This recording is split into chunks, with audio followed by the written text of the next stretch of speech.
Assalamualaikum warahmatullahi wabarakatuh.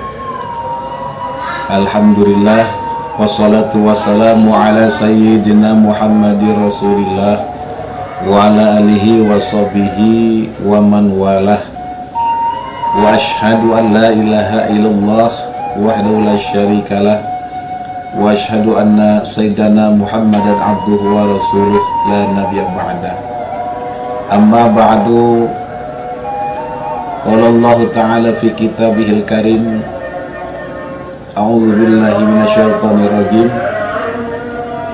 Yarfa'illahu alladhina amanu minkum walladhina utul ilma darajat. Shadaqallahul azim wa shadaqa rasulihil karim wa nahnu 'ala dzalika minasyahidin. Para sahabat-sahabatku yang dimuliakan oleh Allah, alhamdulillah menjadi kata yang harus kita ucapkan sebagai wujud syukur atas karunia nikmat yang tak terkira yang telah dianugerahkan Allah Subhanahu wa ta'ala kepada kita semua. Nikmat yang telah kita terima ini harus kita syukuri dan manfaatkan dengan cara yang baik untuk hal-hal yang baik, sehingga kita harus terus mendapatkan kebaikan dan keberkahan dalam kehidupan kita. Di antara cara yang baik dalam memanfaatkan nikmat dari Allah ini adalah dengan menggunakannya untuk hal-hal yang mampu meningkatkan keimanan dan ketakwaan, yaitu menjalankan semua perintah Allah dan menjauhi segala apa yang dilarang oleh Allah. Allah Subhanahu wa ta'ala pun telah menegaskan akan mengangkat derajat orang yang beriman, taat dan patuh kepadanya, melaksanakan perintah Allah, menjauhi larangan Allah, berusaha menciptakan suasana damai, aman dan tentram dalam hidup bersama. Hal ini termaktub di dalam Al-Quran surah Al-Mujadalah ayat 11. A'udzu billahi minasyaitonir rajim. Ya ayyuhalladzina amanu idza qila lakum tafassahu fil majalisi fafsahu yafsahillahu lakum wa idza qila anshuju fanshuju yarfa'illahu alladzina amanu minkum walladzina utul ilma darajat wallahu bima ta'maluna khabir. Wahai orang-orang yang beriman, apabila dikatakan kepada kamu, berilah kelapangan di dalam majelis-majelis, maka lapangkanlah, niscaya Allah akan memberi kelapangan untukmu. Dan apabila dikatakan berdirilah kamu, maka berdirilah, niscaya Allah akan mengangkat derajat orang-orang yang beriman di antaramu dan orang-orang yang diberi ilmu beberapa derajat. Dan Allah maha teliti apa yang kamu kerjakan. Sahabat-sahabatku yang dimuliakan oleh Allah, selain keutamaan orang-orang beriman, dalam akhir ayat ini Allah juga mengingatkan kepada kita untuk senantiasa menjadi pribadi-pribadi yang berilmu, yang juga akan diangkat derajatnya oleh Allah dan memiliki posisi sama dengan orang yang beriman. Dari ayat ini dipahami bahwa orang-orang yang mempunyai derajat yang paling tinggi di sisi Allah ialah orang yang beriman dan berilmu. Terlebih ilmu agama yang menjadi kunci segala kebaikan, wajib kita pelajari untuk menyempurnakan agama dan amal ibadah kita. Dalam sebuah hadis mahsur yang diriwayatkan oleh Ibnu Majah dari sahabat Anas bin Malik radhiyallahu anhu, Rasulullah sallallahu alaihi wasallam bersabda, "Thalabul ilmi fariidatun ala kulli muslimin."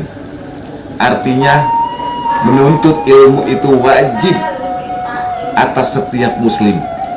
Dari hadis ini kita menyadari bahwa hukum mencari ilmu itu adalah fardu ain dan merupakan sebuah perintah dari Allah yang disampaikan oleh Rasulullah, sehingga menuntut ilmu menjadi sebuah ibadah bagi kita semua.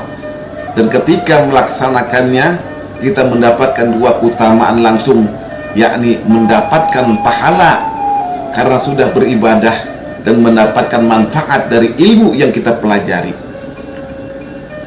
Sahabat-sahabatku yang dimuliakan oleh Allah, belajar atau menuntut ilmu, khususnya ilmu agama, ada ibadah yang tak kenal waktu. Mulai kita lahir ke dunia sampai kita meninggal dunia, kita diwajibkan untuk terus melakukannya. Kita tidak diperbolehkan berpuas-puas diri terhadap kemampuan dan pemahaman kita terhadap ilmu-ilmu agama. Kita tidak boleh berpuas hanya dengan modal hafalan saja, kemudian sudah merasa yang paling baik dalam menjalankan ibadah dan paling tahu ilmu agama yang sangat luas ini. Kita tentu prihatin fenomena di era digital saat ini banyak ditemukan di media sosial dan kehidupan kita sehari-hari. Orang yang puas dan merasa paling memahami ilmu-ilmu agama walau hanya belajar dalam waktu singkat melalui internet.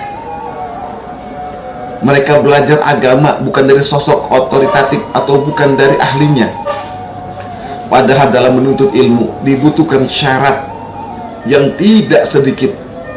Dalam kitab Ta'lim Muta'alim bukan bahwa ada enam hal yang menjadi syarat dalam mencari ilmu. Hal ini terangkum dalam dua bait syair dari Sayyidina Ali bin Abi Thalib rahimahullahu ta'ala, yaitu la tanalul ilma illa bisitatin sa'an bika an majmu'iha bibayanin zakain wa hirsin wastibarin wa bulghatin wa irsyadi ustadin wa tawli jamanin. Bait syair ini disebutkan syarat pertama seseorang dalam menuntut ilmu adalah kecerdasan. Kecerdasan ini mencakup akal, akhlak, emosi, di mana kecerdasan akhlak lebih diutamakan agar ilmu dapat diserap atau dipahami dengan baik. Yang kedua adalah bersungguh-sungguh, yakni dengan memiliki tekad yang kuat, tak gampang putus asa dalam menimba ilmu. Yang ketiga adalah bersabar dalam menjalani proses menuntut ilmu dengan tegar menghadapi cobaan dan gangguan yang ada. Kemudian syarat yang keempat adalah harus siap mengeluarkan modal atau biaya. Kita perlu menyadari bahwa setiap perjuangan pasti ada pengorbanan, termasuk mencari ilmu. Jangan berharap ilmu yang berkualitas dan bermanfaat jika kita tahu tidak mau berkorban dengan mengeluarkan biaya untuk kebutuhan ilmu yang sedang kita cari. Syarat yang kelima adalah mengikuti petunjuk guru. Hal ini artinya kita tidak boleh belajar tanpa guru, karena belajar tanpa guru, gurunya setan. Khususnya belajar agama. Dalam mempelajari sesuatu, kita harus mencari seseorang yang memang sesuai dengan bidang keahliannya. Silsilah sanad, asal usul ilmu dari guru juga penting untuk diperhatikan, karena jika kita belajar pada orang yang tak memiliki silsilah atau sanad, kita akan mendapatkan ilmu yang tidak bisa dipertanggungjawabkan kesohihannya. Dengan ilmu yang benar, guru akan memberikan bimbingan serta koreksi jika kita melakukan suatu kesalahan. Selanjutnya, syarat seseorang dalam menuntut ilmu adalah harus menempuh waktu yang lama. Proses waktu dibutuhkan, tidak instan, tidak simsalabim abad kedrabak. Tidak bisa tiba-tiba alim dengan belajar hanya dalam waktu yang singkat. Sesuai kata bijak bahwa menuntut ilmu itu adalah kewajiban yang harus dilakukan seseorang dari lahir ke dunia sampai meninggal dunia. Utlubul ilma minal mahdi ilal lahdi. Artinya, tuntutlah ilmu dari buayan atau bayi, dari bayi hingga liang lahat.